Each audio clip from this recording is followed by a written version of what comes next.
Ternyata pas dia ngelewatin batu besar itu, dia ngelihat banyak pasukan Kera Putih nih bang, ngelilingin dia. Dia sempat kabur deh kalau kata dia kabur aja. Sekitar berapa jauh, cuma posisinya ketemu itu lagi. Nah momennya itu dia ketemu kakek-kakek tua.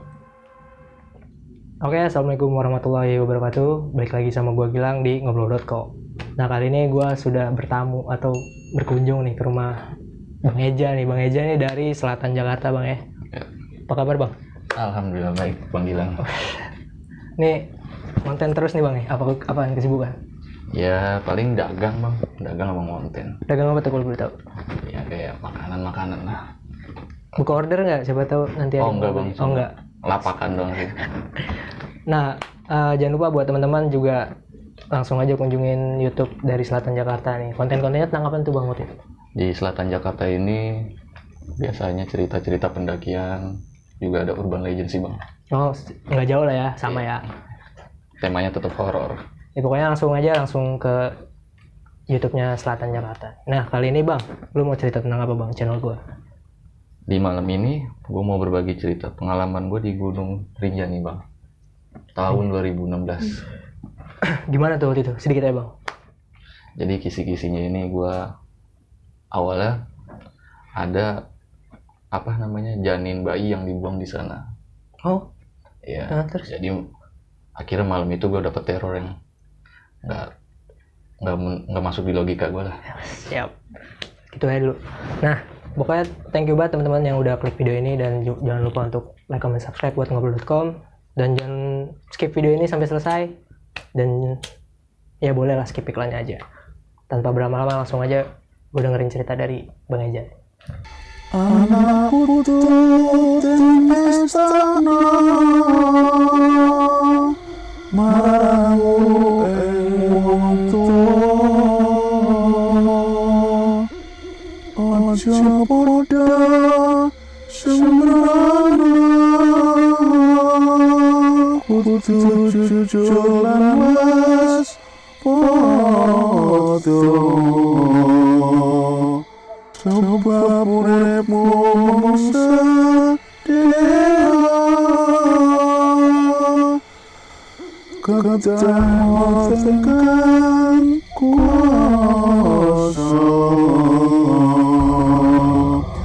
sebab ono sing duwe jiwa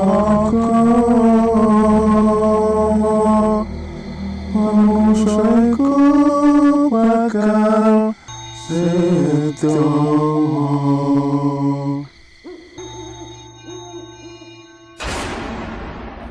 Oke Bang Gilang, Ya. Sebelumnya thank you banget nih udah mau mampir di basecamp kita nih. Siap. Jadi cerita ini waktu itu gue berangkat ke Gunung Rinjani ini sekitar tahun 2016. Itu Agustus bang. Sekitar dari sini berempat gue.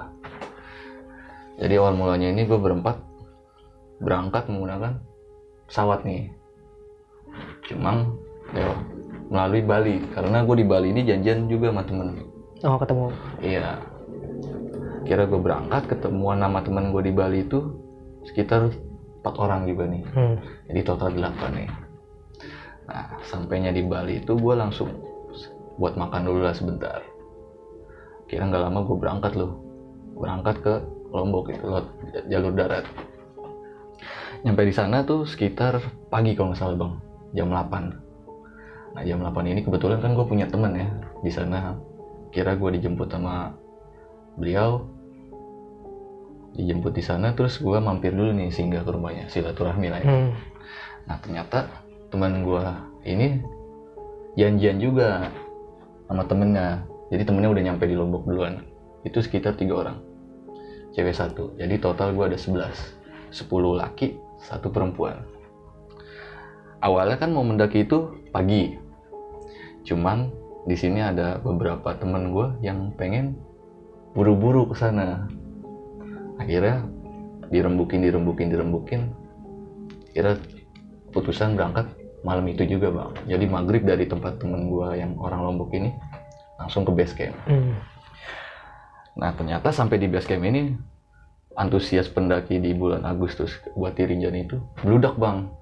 Oh lagi penuh. Iya, pas di base camp itu lahan udah penuh lah buat kita orang buat stay itu susah. Akhirnya temen gue yang orang Lombok ini ngajuin buat di base camp sebelahnya. Cuma gue nggak tahu ya itu base camp ilegal atau gimana. Cuma karena gue minta lebih pastinya lagi, gue bilang ini ilegal apa bukan? Ternyata bukan kan. Oke lah, nggak masalah buat gue. Kira nyampe itu di base camp itu. Di base camp itu sempet kayak ada perdebatan nih bang. Biasalah, ada yang mau mendaki cuma kagak mau bawa beban berat. Gitulah. Iya. Akhirnya kan udah ketemu solusinya, gue ngurus lah nih si Maxi.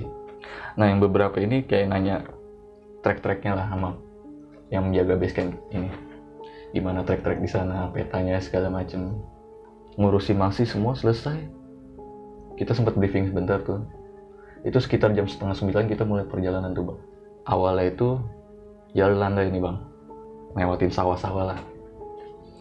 Jalan itu di jalan aman-aman aja tuh bang, kayak biasa suara jangkrik apa segala macam. Nah tiba di pecahan nih bang, mentok pecahan antara kanan sama kiri. Nah kan karena gue posisi di belakang nih bang, yang depan ini pilihnya ke kanan, cuma pas dikasih tahu ke kiri, dia tetap ngotot ke kanan karena dia ngeliat ada pendaki. Oh iya. Kira ke kanan lah nih, kanan jalan itu sekitar 4 kilo lah. Toto mentok nih, nggak ada jalanan nih. Buntu yang depan teriak stop, berhenti dulu kan gitu. Gue teriak dong, ada apa? Ini nggak ada jalurnya nih. Kira berhenti dulu tuh kan. Ini gimana nih solusinya? Ketika pada mau putar balik, gue kebelet pipis nih bang. Kira gue kencing dulu kan ya, minggir. Nah pas gue buang air kecil ini, jadi gue lihat tuh kakek-kakek bawa arit nih, kayak orang habis dari sawah. Cuma posisi tuh gue lagi kencing gini bang, jalannya itu nggak maksudnya nggak ngelewatin jalur langkah kaki nih, ngerusuk aja tuh dia, serabutan aja. Gue mikir ini paling cuma petani sini yang udah tahu jalan. Udah gue tutup, gue ke rombongan. Nah ketika gue mau jalan lagi tuh pukul mundur, ini ada orang nih bang, satu orang laki-laki. Dia bilang, dari mana mas? Saya habis kesasar, bilang gitu. Mampir aja dulu mas ke tempat saya. Akhirnya gue diajakin tuh ke rumahnya dia. Ternyata pas di situ ada persimpangan tuh bang. Nah nggak jauh dari persimpangan itu turun, gue kaget tuh. Ternyata langsung jalanan gede tuh. Ternyata itu jalurnya nembus ke base camp gue yang sono. Cuma ini lumayan jauh. Beda daerah lah ya. Beda daerah. Kira gue situ ngopi segala macem ya kan. Nah ibu-ibu yang punya rumah ini yang nyuruh anaknya nih yang tadi gue ketemu nemenin sampai ke batas vegetasi. Setelah gue ngopi-ngopi segala macem, gue pamitan nih sama yang punya rumah ya kan. Sebelum pamit ibu-ibu ini nitip pesen ke gue, tolong dijaga temennya yang kecil. Ya gue mikir di situ cuma ya udah anak kecil mikir kan gitu kan, apalagi naik gunung Rinjani ya kan. Gue nggak mikir apa-apa segala macam, cuma yaudah ya bu, saya jagain kok, tenang aja rombongan saya. Berangkatlah tuh gue, berangkat ngelewatin tuh, nyusurin hutan, kali. Itu udah mulai suasana hening tuh bang, udah nggak ada yang banyak bercanda ngobrol. Suasana hening. Nah tiba lah nih gue sekitar jam 11:30 kalau nggak salah di batas vegetasi itu. Nah itu di situ anak yang punya rumah itu bilang, abang nanti tinggal lurus aja sekitar 2 kilo, nanti ketemu pecahan, jadi kayak jembatan gitu, pecahan. Kalau abang ke kiri, abang balik ke base camp Sembalun. Kalau abang ke kanan, itu trek ya. Kan nggak jauh dari situ pos 1. Oke lah, kira pamitan dah tuh kan gue, bilang makasih segala macam kan. Nah kira gue jalan lagi tuh jam 12 bang, jalan. Nah ketika nyampe di batas yang dibilangin orang itu, gue sempet ngerokok nih ya kan, sempet ngerokok di situ. Itu kayak ada suara suasana rame gimana sih bang, kayak cuman di situ sepi nih bang. Situ cuma kayak ada jembatan, di sebelah kiri itu pohon gede banget, nggak tahu deh pohon apa itu. Akhirnya gue mikirnya, nggak enak nih kalau lama-lama di sini. Akhirnya bablasin aja yuk, jalan lagi tuh gue. Nah di jalan mau nyampe pos 1 ini, si anak kecil yang tadi itu, yang dibilangin ibu-ibu itu, tiba-tiba bengong bang. Bengong cuma duduk aja begini nih. Ditegur, lu ngapa? Boy, kan emang dipanggilnya Boy. Sadar dia, enggak bang, enggak ngapa-ngapa. Lu ngeliat apaan? Gue bilang gitu kan. Enggak bang, enggak. Kira udah jalan nih. Sampai pos 1, gue nggak lama tuh bang, karena gue mikirnya gue mau camp aja di pos 2 nih. Kira gue bablasin tuh. Di perjalanan ini yang cewek udah mulai ngedrop ya. Kira gue paksain, nyampe lah nih di pos 2 sekitar jam 2:30. Nah di 2:30 itu gue mulai gelar tenda lah nih ya kan, buat istirahat lah, seenggaknya buat nyampe pagi. Gelar tenda, bikin masakan, akhirnya makan di situ jam 3 tuh pada makan bareng-bareng. Sebagian ada yang istirahat nih, sebagian masih ada yang ngopi ngerokok di luar tenda. Nah ketika lagi ngopi di luar tenda nih, itu gua berempat nih, gua Boy sama adalah 2 orang temen gua. Jadi posisinya begini nih bang, dempet-dempetan. Jadi lagi pada ngerokok gitu, tiba-tiba yang paling ujung kayak dengar suara cewek ketawa. Itu dia diketawain balik sama temen gua. Gua pikir, lu apa-apaan sih, gua bilang kan. Enggak, ada yang ketawa. Kira bercanda lagi tuh. Nggak lama, suara itu datang lagi bang. Cuma pemikiran gue kan, kalau suara itu jauh, makhluknya dekat. Dekat ya. Kalau suaranya dekat, makhluknya jauh. Baliknya. Iya. Cuma gue masih mikirnya positif aja nih, ya kan. Nah ternyata ketika lagi pada ngerokok itu, yang 2 masuk nih, yang abis tadi ngetawain balik, dia masuk ke tenda istirahat. Nah, gue tinggal berdua nih sama si Boy. Lagi ngerokok, ngobrol, posisi kalau dijabarin tuh di arah jam 3 bang, ada sosok perempuan kayak jalan ke arah kita nih. Cuma makin lama kayak orang kagak napak bang. Dari jauh kelihatan nih dia napak, cuma kalau dari deket kayak orang nggak napak, yang melayang gitu. Iya. Nah di situ raut mukanya serem sih ya, agak-agak melotot, cuma rambutnya agak berantakan lah, kumuh gitu bang. Dan akhirnya panik lah nih kan, mau nggak mau gue masuk tenda. Akhirnya gue tarik si Boy masuk tenda nih, dan gue bilang ke dia, jangan ngomong ke anak-anak kalau semalam ngeliatin kayak gini. Gue bilang udah tidur lah nih ya kan, walaupun hati kagak tenang nih bang. Tidur, bangun sekitar jam 8:30 itu kebetulan cuaca alhamdulillah terang banget. Kita sempat sarapan dulu, akhirnya jam 9:30 kita berangkat nih. Baru setengah perjalanan dari pos 2, tiba-tiba kabut turun dan hujan bang. Kabut turun, hujan datang, bergegas lah nih gue ya kan, pada pakai jas hujan.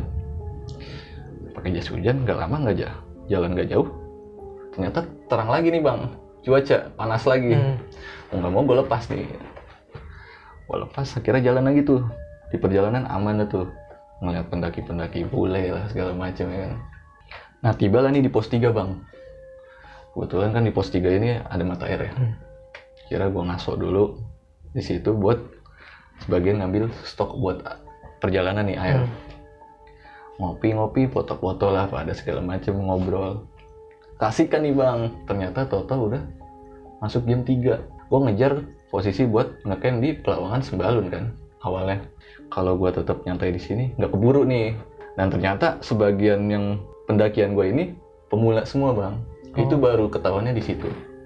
Jadi yang udah pernah naik gunung ini kehitung lah 4 orang doang. Sisanya tuh semua bener-bener pemula, dan sekalinya naik itu. Iya. Dari semua yang naik itu tuh pemulanya ya baru kali ini ke Rinjani nih. Sempet serseran dong gue kan, orang pemula nih, gue bilang. Ngilu juga kan. Gue bawa diri gue aja masih belum berani kan. Kira jalan tuh bang, sekitar abis asar gue berangkat. Nah kebetulan ketemu entah itu ranger atau porter ya. Cuma mah ketika gue jalan rombongan gue nih, dia sempat berhentiin gue nih, ditanya ketua rombongannya yang mana. Gue langsung tunjuk tangan dong, saya bang. Ada apa bang? Beliau cuma pesan gini bang, tolong dijaga timnya. Kenapa emang bang? Nanti kalau ngeliat keramaian di depan sebelum Bukit Penyesalan, jangan berhenti, kata dia. Ada apa emang bang? Jadi kita tim SAR nih nemuin janin bayi yang dibuang di sana. Sempet kaget dong gue. Sempet nggak percaya tuh gue. Masa iya orang buang janin bayi di gunung sih? Kira gue juga, yaudah iya bang, makasih bang infonya. Nah kebetulan satu teman gue nih orangnya kepo lah ya kan. Ditanya, ada apaan sih? Ada apaan? Enggak apa-apa, gue bilang. Udah nggak apa-apa, cuma ngobrol doang. Akhirnya tetap ngotot, dia bilang kasih tahu gue sekarang juga. Kira gue jelasin dong, di depan ada yang buang janin bayi nih. Kaget dia langsung, yang bener loh. Serius gue bilang. Udah, jangan hirauin, bismillah aja. Niat kita naik gunung, bukan buat yang lain-lain. Berangkat, itu posisi gue sekitar 5:30 tuh bang. Ketemu posisi yang diceritain itu. Emang di situ rame tuh bang.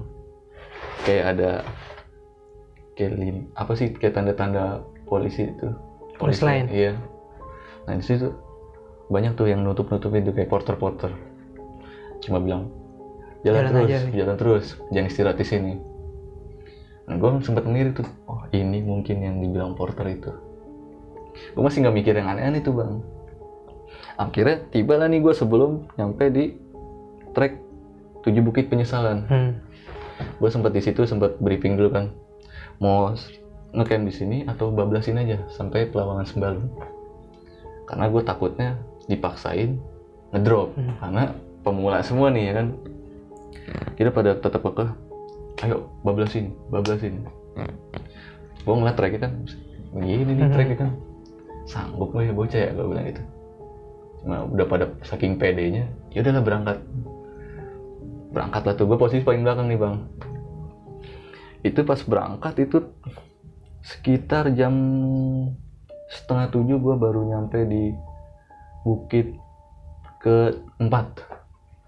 Di bukit keempat itu tiba-tiba cuacanya gak masuk di akal bang. Jadi posisi gue gak ngerti ya, atau tiba-tiba tuh kayak kabut turun. Emang posisi udah gelap ya, kabut turun, angin tuh muter bang. Itu yang gue lihat pohon yang segede-gede, kayunya gede-gede banget nih akarnya. Itu kayak orang lewat begitu tuh bang. Saking gedenya ya. Saking gedenya anginnya. Dan di situ juga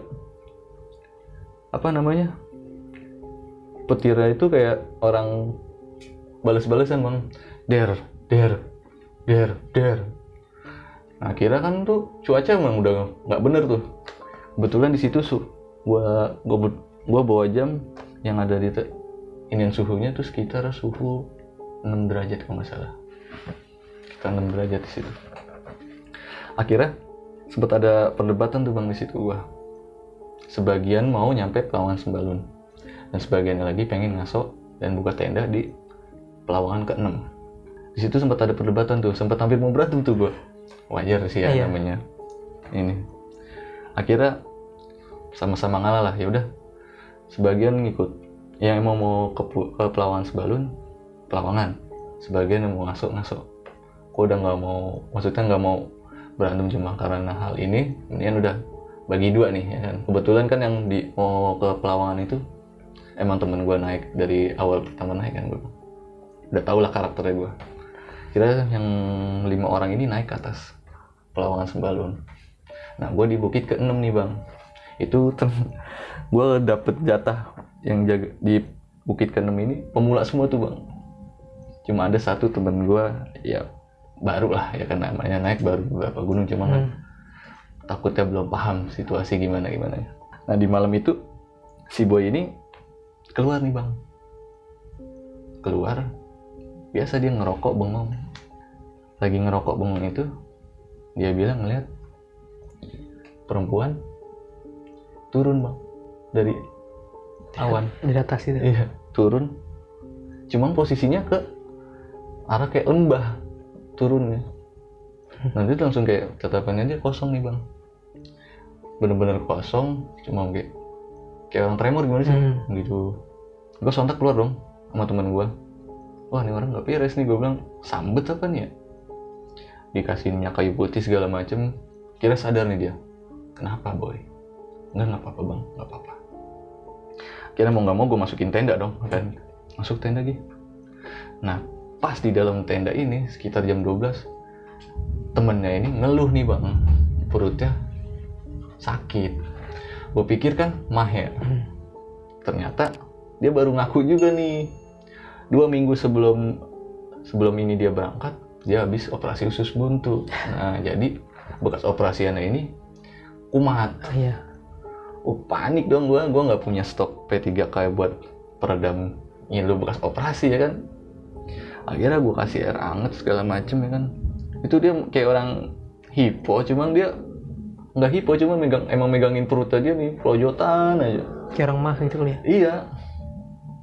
Akhirnya gue kasih antibiotik lah, kan kebetulan gue bawa stok antibiotik. Minumin antibiotik sama obat tidur nih bang, gue kasih sama obat tidur sengaja biar dia pules. Kira dia pules tuh. Gue malam di luar tuh, cuman gue berdua temen gue mikir apa iya ada perempuan, gue bilang. Masih antara halusinasi apa gimana gue nggak ngerti ya kan. Nah itu malam mencekam banget tuh bang menurut gue ya bang. Karena emang di situ hawanya udah nggak enak banget kan. Akhirnya gue masuk ke dalam tenda nih. Nah pas gue masuk ke tenda ini, yang belum tidur pulas lah, masih kayak tidur ayam. Pas gue lagi tidur ayam itu gue ngedenger suara langkah kaki rame banget nih, lalu lalang di sekitaran tenda gue. Cuman pas gue longok itu sepi banget, nggak ada orang.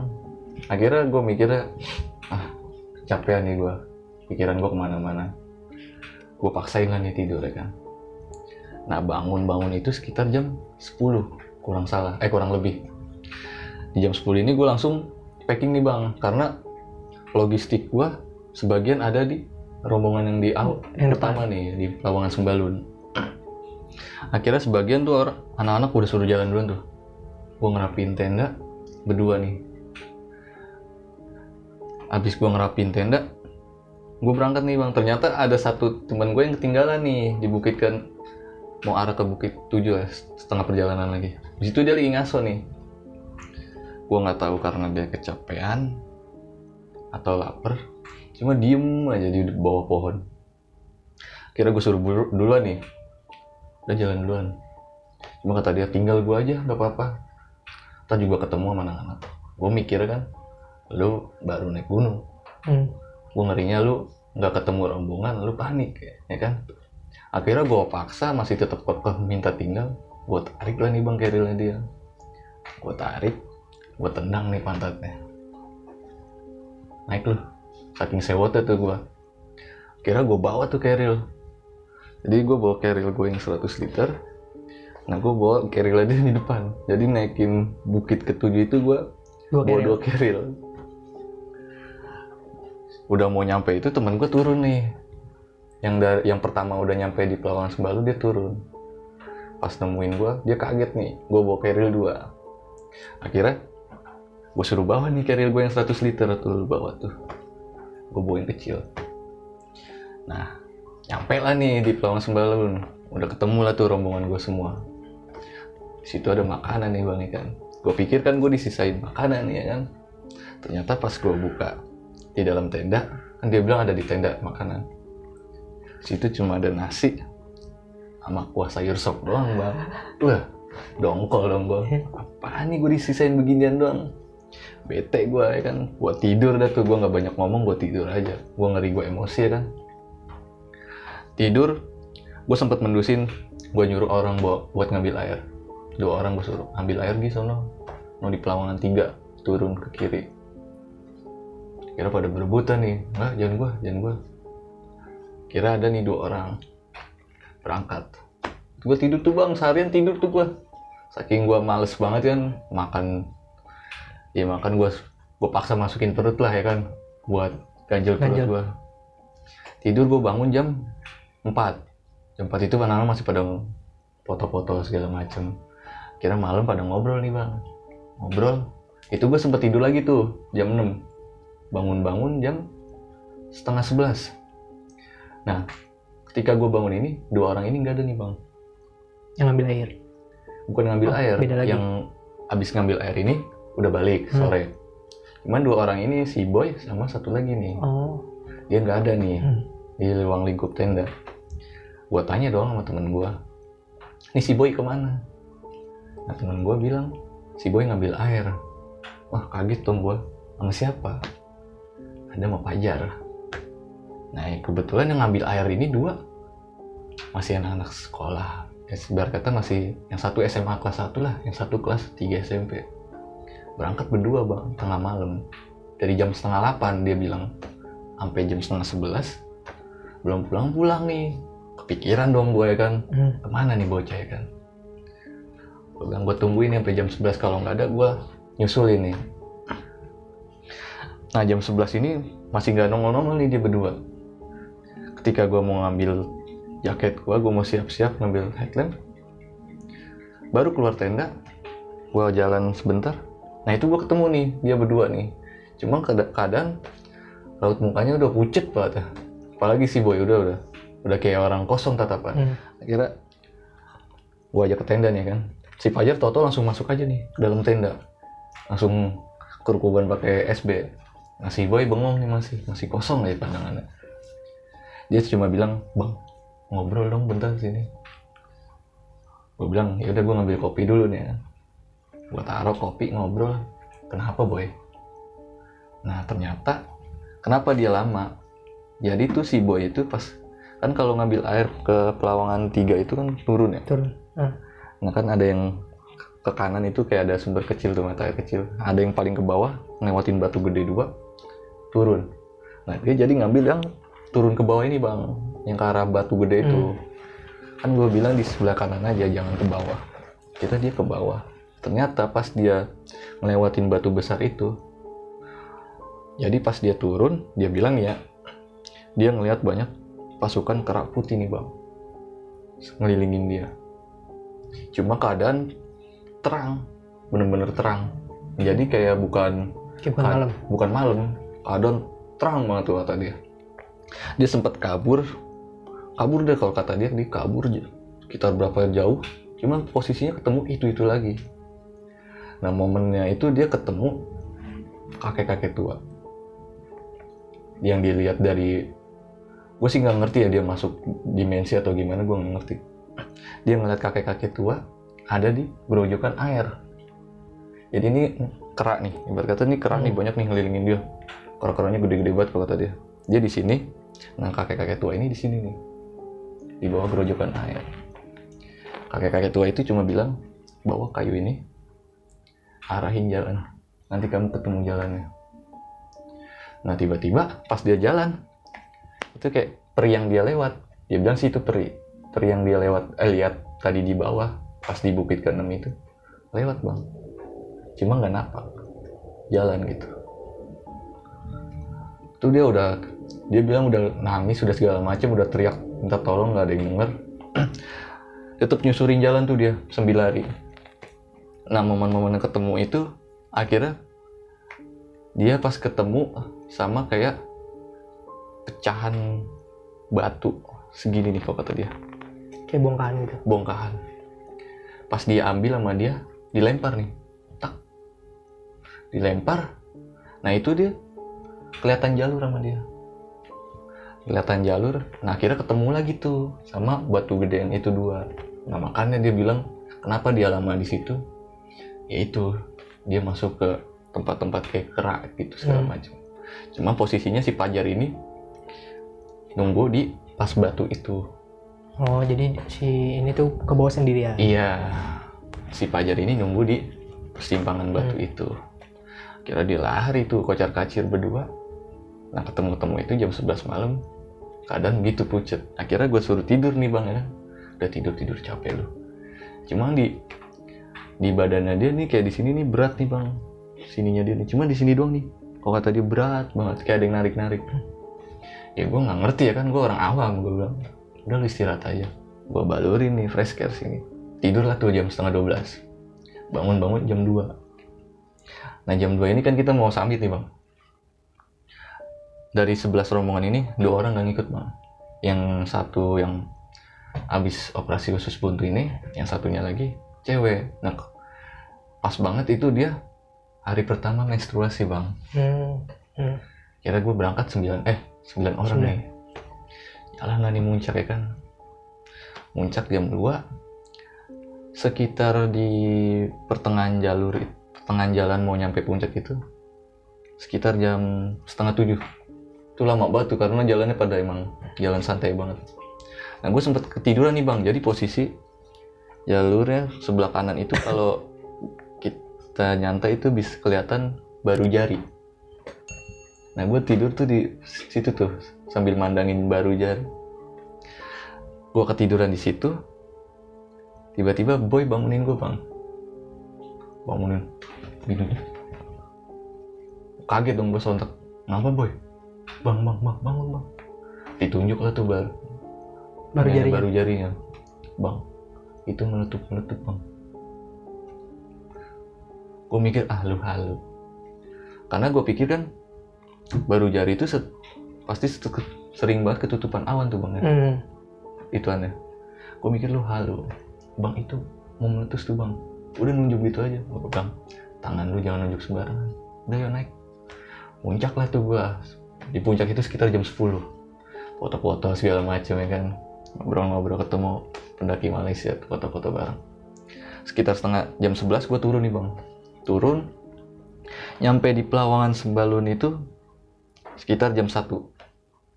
Awalnya kan mau turun lewat Senaru. Cuma karena logistik udah mepet banget. Kebetulan juga perempuan ini haid. Dan teman gue yang satu ini operasinya ngilu lagi. Gue kayak langsung udah puter balik lewat Sembalun lagi aja. Gue bilang jangan lewat Senaru. Itu sempat pada kecewa tuh bang. Gimana sih planningnya lewat Senaru? Ibu mikir gue lewat Sembalun aja begini, maksudnya lama banget jalannya, gimana lewat Senaru lewatin hutan. Kira udahlah tuh bergegas tuh gue packing ulang segala macem tuh. Turun lah jam 2. Turun tuh aman-aman aja tuh bang. Nyampe di pos 3 pos 2. Nyampe di pos 2 itu sekitar maghrib nih. Nah itu udah gak kuat nih yang bekas operasi usus buntu nih. Nah yang cewek juga udah gelagatnya udah aneh nih bang. Udah mulai ada yang ketawa, gelisah gitu ya. Iya, ada yang ketawa, ada yang ngikutin. Wah sempet ngaso tuh gue di pos 2 lama. Kira gue kayak mikirnya tuh pas di awal naik, ini ada orang pada naik ojek gunung nih, kali bisa ya kan ditelepon buat jemput. Nah ketemu di situ kayak orang dagang lah di situ tuh, dia standby malam di situ. Gua tanya di situ ada ojek gunung nggak yang bisa ditelepon, teman saya lagi ngalamin penyakit nih. Kira ditelepon nego, mau lah nih ya kan. Itu sekitar 4 orang bang pada naik ojek. Jadi dari 11 itu sisanya jalan kaki, yang 4 naik ojek. Nah ketika ojek itu nyampe, mereka mulai turun. Gue berangkat lagi nih, turun dari pos 2 itu sekitar jam, kalau nggak salah jam 8. Jam 8 jalan lah. Di perjalanan tuh aman tuh ya kan. Nah ketemu pos 1 ini gue sempet jatuh bang. Nah jadi kan karena di pendakian gue kali itu kan emang agak kayak urat gue kayak agak geser nih bang sebelah kanan. Jadi itu di situ agak lama tuh di pos 1. Sempet berhenti lama tuh sekitar jam 9:30 tuh gue di situ. Lama. Kira gue maksain berangkat lagi nih dari pos 1. Dari pos 1 itu berangkat. Nah ketemu pecahan yang tadi nih, yang awal. Kalau gue lurusin kan gue otomatis ke Pelawangan Sembalun. Cuma kan gue janjian turunnya di pertama awal nih. Kira gue ke kiri lah ya kan. Nah di jalur ke kiri ini jalan itu lama nih bang posisinya. Jadi gue kayak ngelewatin hutan-hutan kayak pokoknya rimba banget ya kan. Kayak orang nggak pernah dijamah nih. Jalan lewat nyusur. Itu udah mulai suara-suara aneh lah segala macam, orang-orang kayak ketawa lah apa segala macam lah, kayak ada yang sup. Nah kira yang depan ini teriak lagi bang, salah jalan. Wah, pegel gue bilang, set udah jalan jauh banget, salah jalan lagi, ya kan? Berhenti dulu tuh ngerokok, ya udah santai dulu ngerokok. Pas ngerokok itu, jadi lagi pada ngerokok nih bang, itu di atas kayak ada yang lewat tuh bang, itu ngeliat semua tuh, kayak ada yang lewat, cuma kayak berbentuk api, cuma nggak berbentuk bulat ya, ngambang aja gitu, cepet, jadi pada langsung pada merinding tuh bulu kuduk ya. Akhirnya batin rokok langsung buru-buru nih jalan, main cepet-cepetan. Jalan, ketemu lah nih persimpangan nih. Nah akhirnya tuh persimpangan itu ke kanan tuh. Gue inget banget. Akhirnya melipir ke kanan tuh. Ngelewatin kayak kuburan-kuburan perdesaan segala macem. Nah pas banget abis kuburan itu kan kayak jalan begini nih. Nah pas jalan nurun gitu, pas di bawah itu suara anjing hutan serem banget bang. Cuma posisi pas anjing hutan itu kayak ada yang jalan nih ikutin. Cuma suaranya kenceng banget nih. Wah makin panik nih bocah ya kan.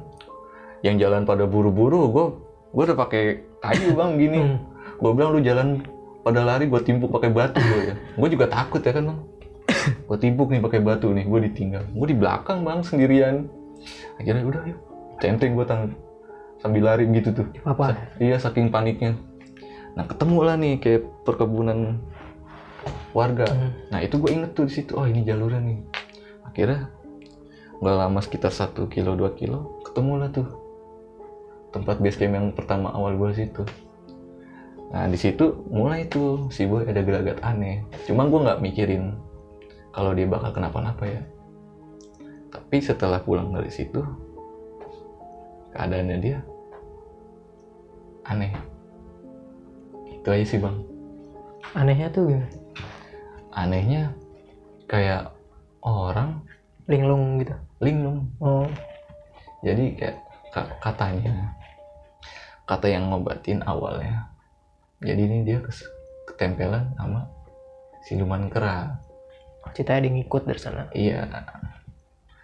Nah herannya itu yang gue bingung ketika seminggu setelah gue turun dari Rinjani, gue udah di Jakarta. Itu nggak lama baru jadi yang erupsi itu yang waktu itu. Meletus itu gue mikir langsung, oh ini yang boy ngomong nih. Apa iya benar ya kan? Cuma setelah naik itu baru jadi erupsi itu bang. Oh ya. Nah bang, gue pengen nanya nih. Iya. Kasih boy itu sendiri ya? Kan sendiri tuh dia pas ngambil air itu kan, iya. Posisinya. Suasana sekitarnya kayak gimana bang? Suasana sekitar. Kalau dari cerita dia? Ya itu dia bilang dia masuk pas dia turun itu loh, suasana itu benar-benar putih kan. Ada di sebuah apa gitu? Dia nggak bilang sebuah apa, cuma posisinya dia buat ngelihat mata memandang aja di silo. Kata dia. Cuma di sekitarannya dia nih banyak nih kera, cuma berotot-otot, cuma ya gede-gede karena semana sih bang. Cuma dia bilang segini nih kera-keranya, keker-keker banget. Nah itu makanya buat dia panik kan. Ya mungkin kan dia baru pertama naik gunung, ngerasain kayak gitu, kaget kan. Tapi kalau dari tim pendakiannya nggak ada apa-apa lagi? Iya kalau yang buat yang lain ya mungkin yang itu yang diganggu-ganggu seperti itu. Jadi berarti gangguannya tuh setelah turun mungkin ya? Ya mungkin awalnya yang pas itu yang lihat bayi itu yang dibuang di situ. Mungkin dari situ ya kita nggak tahu kan. Mungkin penghuni situ. Cuman udah dapat cerita nggak sih bang dari janin itu? Yang gue tahu ya sempat gue nanya kan. Jadi ada orang yang buang di situ. Gue nggak ngerti itu buat apa. Cuman kayaknya sih bekas aborsian ya. Tapi yang gue bingung kenapa harus dibuang di gunung. Itu aja sih. Oh berarti posisinya janin itu sebenarnya dibawa dari bawah kali ya? Mungkin. Karena kan nggak mungkin kan ada di atas. Makanya. Ya kan? Jadi posisi ya udah berbentuk sih bang, kalau nggak salah sih orang kelihatan segini. Udah mau ngebentuk orang ya? Udah kebentuk orang. Ya kalau di kita itu ya bisa 6 bulan 7 bulanan lah. Udah berbentuk. Itu kan? udah mau hidup ya? Iya. Harusnya. Ya itu aja sih mungkin niat kita ngedaki, cuma karena kejadian itu jadinya kita nggak tahu penghuni gunung. nggak suka atau gimana. Kebetulan si boy ini juga kan katanya punya pegangan, Kodam gitu.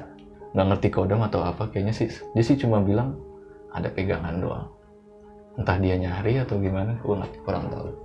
Nah bang, terakhir bang, kalau dari cerita lu nih, pelajaran yang bisa diambil dari pendakian tuh apa? Pelajarannya ya mungkin tata krama, etika, adab ya, karena mendaki gunung itu bukan sekedar hiburan buat seneng-seneng doang ya kan, banyak yang harus diperhatiin, harus pahamin banget ilmu dasarnya, jangan main asal naik gunung aja karena bahaya, apalagi entah bawa pemula atau apa segala macem. Minimal jangan ngomong sembarangan lah, ikutin peraturan yang ada. Minimal kalau lu nggak tahu ilmu gunungnya, lu tahu ilmu adabnya lah ya. Iya, karena dimanapun harus kita pakai adab ya bang. Bahaya kalau kita main asal seleweng-seleweng aja. Udah gitu ya bang, ada lagi? Udah bang.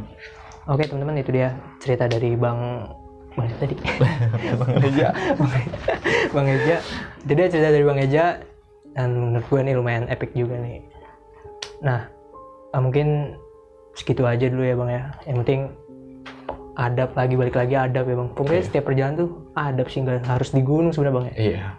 Dimanapun adab itu emang nomor satu lah. Oke, mungkin segitu aja video kali ini teman-teman. Thank you buat yang udah nonton, dan jangan lupa untuk subscribe channel dari Selatan Jakarta, dan jangan lupa subscribe juga buat ngobrol.com ya. Thank you yang udah support, thank you atas kritik dan sarannya, semoga ya kita bisa lebih baik lah depan. Oke, gue akhir video ini. Assalamualaikum warahmatullahi wabarakatuh. Tetap di ngobrol.com.